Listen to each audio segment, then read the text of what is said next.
తాకట్లో ఉన్న మీ బంగారాన్ని విడిపించి ఆ రోజు ఆన్లైన్ రేటుకి కొంటాం. Sharma gold company. నమస్తే, వెల్కమ్ టు సుమన్ టీవీ. నేను జానకి. మళ్ళీ కూడా వారం రోజుల నుంచి మనం చూస్తుంటే గోల్డ్ రేట్ మళ్ళీ ఫ్లక్చువేషన్ అయితే మళ్ళీ కంటిన్యూ అవుతుంది. ఇదే నేపథ్యంలో మళ్ళీ కూడా ఈరోజు గోల్డ్ రేట్స్ పెరిగినట్టుగా కూడా తెలుస్తుంది. ఇవే రేట్స్ కొనసాగుతాయా, మళ్ళీ ఏమన్నా తగ్గుముఖం పడుతుందా అని తెలుసుకోవడానికి మనతో పాటు మార్కెట్ అనలిస్ట్ ప్రశాంత్ గారు ఉన్నారు. వారిని అడిగి మరిన్ని వివరాలు తెలుసుకుందాం. నమస్తే సార్. నమస్తే. ఈ రోజు చూస్తున్నాం మళ్ళీ కూడా మనం 24 క్యారెట్స్ గోల్డ్ చూస్తే 1,58,000 వరకు ఉంది సార్. అలాగే 22 క్యారెట్ చూస్తే 1,45,000 చేంజ్ కనిపిస్తుంది. ఏంటి ఫ్లక్చువేషన్స్ తర్వాత మళ్ళీ ఈ రేట్స్ మనం ఏ విధంగా చూడాలి అని అంటారు? అలాగే గోల్డ్ రేట్స్ కూడా ఇంకా మనకి పెరిగే ఛాన్సెస్ కనిపిస్తున్నాయా ప్రశాంత్ గారు, ఏమంటారు అసలు? డెఫినెట్ గా అండి, చాలా సార్లు మనం చెప్పుకున్నాము గోల్డ్ యొక్క వాల్యూ గురించి. సో నేను మళ్ళీ పదే దాని గురించి చెప్పాను, కానీ ఒక ఇంపార్టెంట్ విషయం చెప్తాను. ఏంటంటే గోల్డ్ అండ్ సిల్వర్ రెండు కూడా లాస్ట్ 18 months లో దాని పర్చేజ్ విధానం, దాని ఇన్వెస్ట్మెంట్ విధానం అనేది కంప్లీట్ గా మారిపోయింది. సో 18 months బిఫోర్ ఎలా ఉండేదంటే ఈక్విటీ మార్కెట్ అనేది డామినేటింగ్ గా ఉంది. 2022 2024 equity market which is share market. So అందులోనే ప్రముఖంగా అంటే ప్రధానంగా ఇన్వెస్టర్లు అందరూ కూడా భారతదేశం కాదు అంతర్జాతీయంగా ఈక్విటీ మార్కెట్ లో ఎక్కువ ఇన్వెస్ట్మెంట్ చేస్తారు.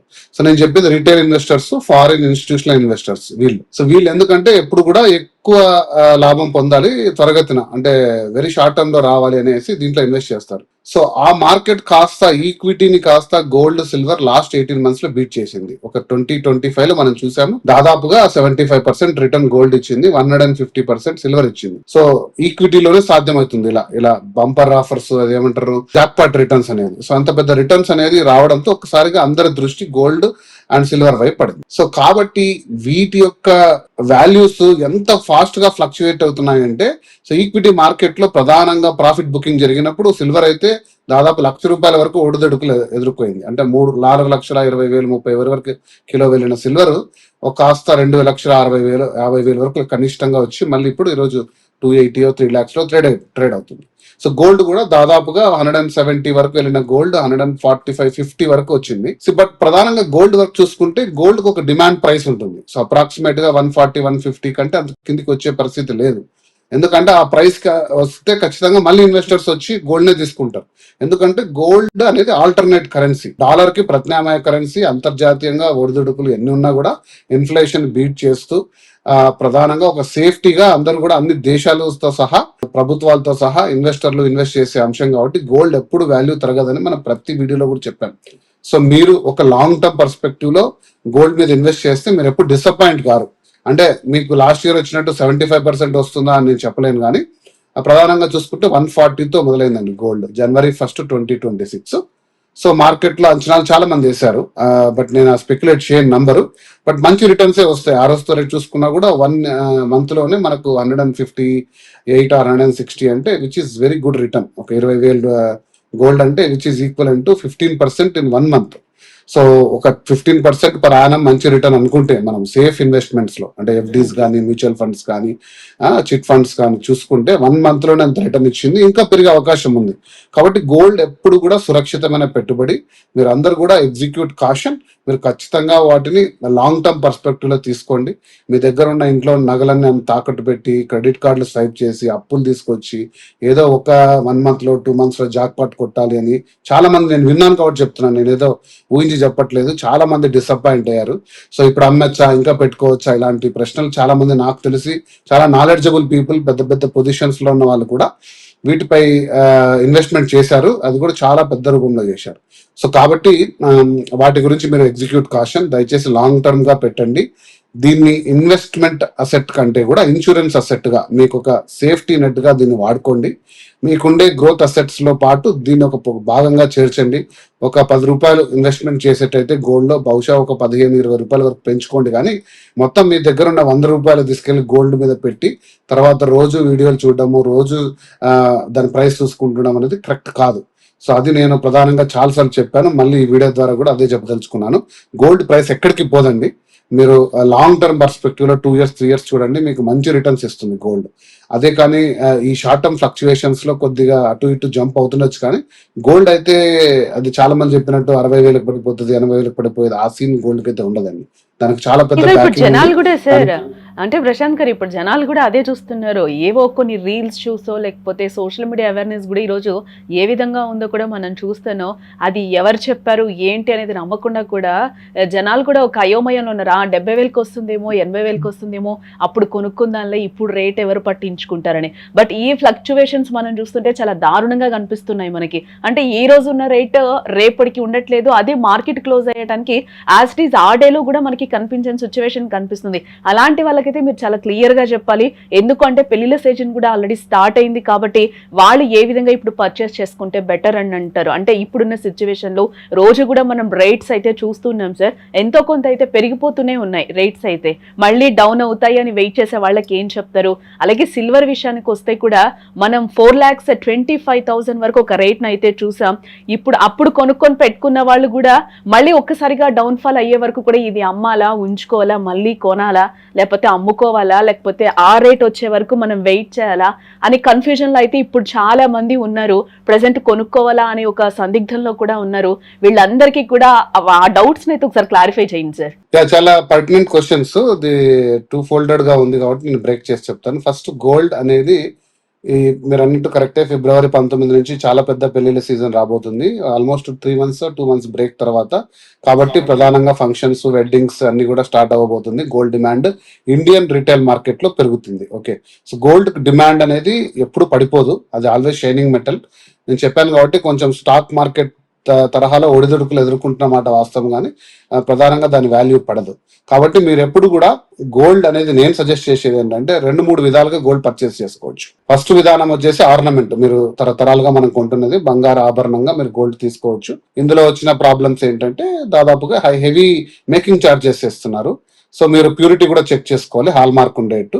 సో గోల్డ్ మంచిదా కాదని. ఎక్కువ శాతం దీంట్లో తరుగు లేకుండా, ఎక్కువ శాతం మ్యానుఫ్యాక్చరింగ్ ఛార్జెస్ లేకుండా మీరు తక్కువ మొత్తం దాంట్లో స్టోన్స్ వాల్యూ అవన్నీ వాల్యూ కూడా తీసుకొని. ఇక రెండో విధానం ఏంటి అంటే ఫిజికల్ గా గోల్డ్ బార్స్ కొంటున్నారు చాలా మంది, 10 grams 50 grams 100 gram బార్స్.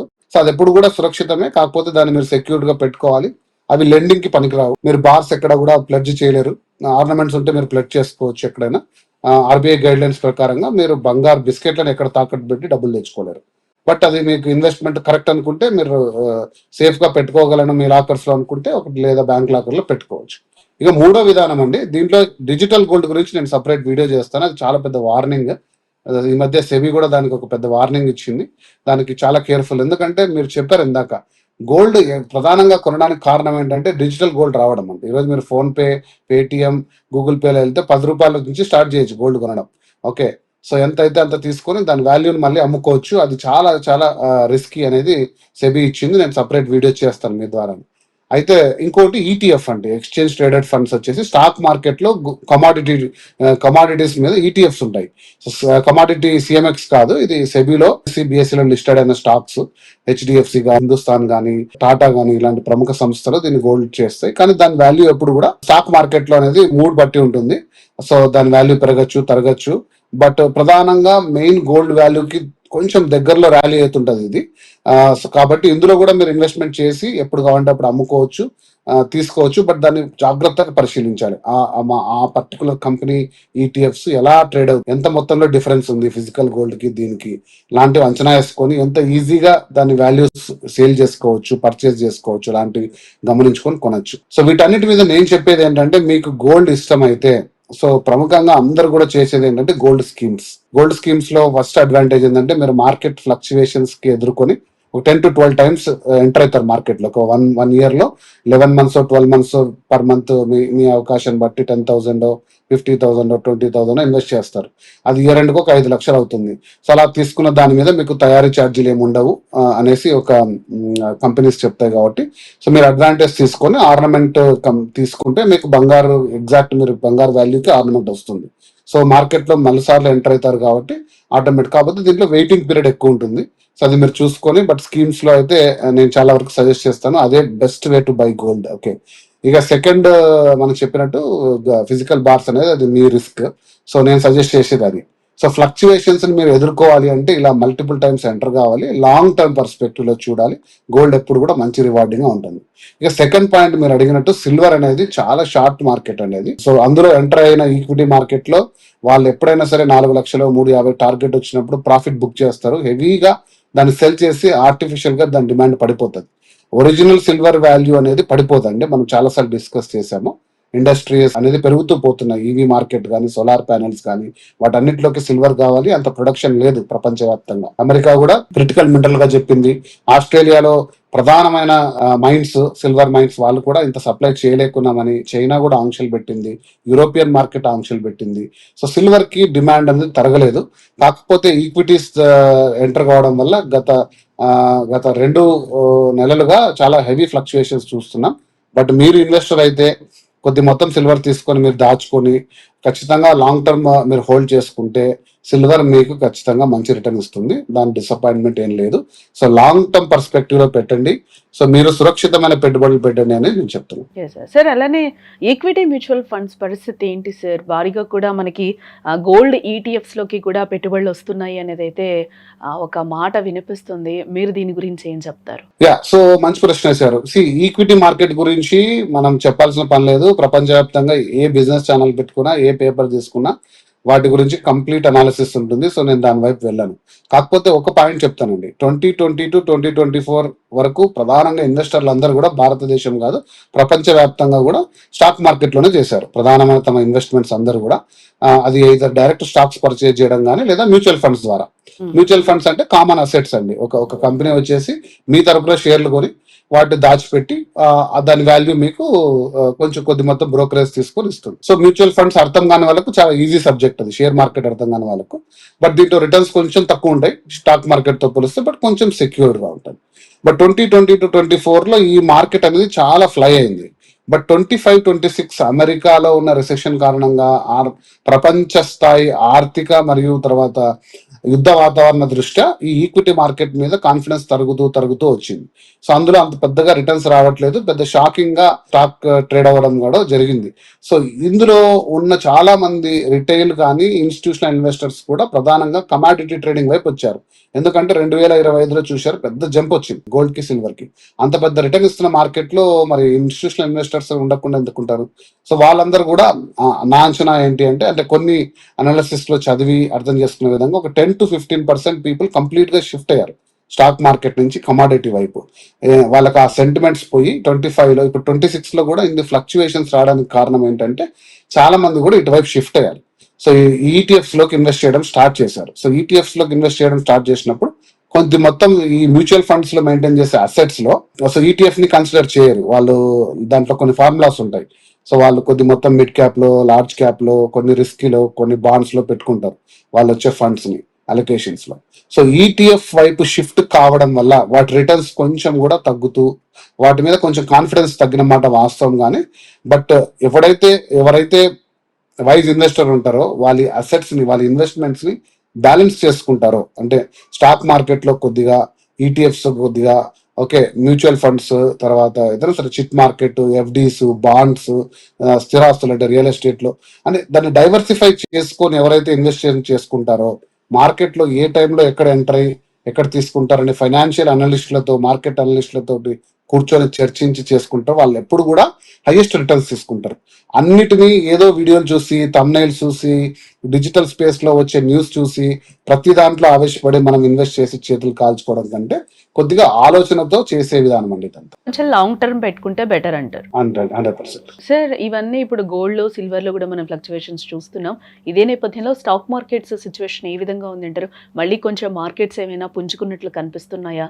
మరి ఎలా ఉండే అవకాశం ఉంది? వాటిల్లో పెట్టి రీసెంట్ గా కూడా మనం చూసాం, ఒక సాఫ్ట్వేర్ ఆత్మహత్య చేసుకున్న సందర్భం కూడా మనకి కనిపించింది. ఈ ట్రేడింగ్ లో పెట్టి కూడా ఏంటి అసలు మార్కెట్స్ ఏ విధంగా ఉంటాయి అంటే వాళ్ళు కూడా కొంచెం ఇన్వెస్ట్ చేసిన తర్వాత లాంగ్ టర్మ్ వరకు వెయిట్ చేయాలని అంటారా ఏంటి ఆ ట్రేడింగ్ చేసేటప్పుడు కూడా?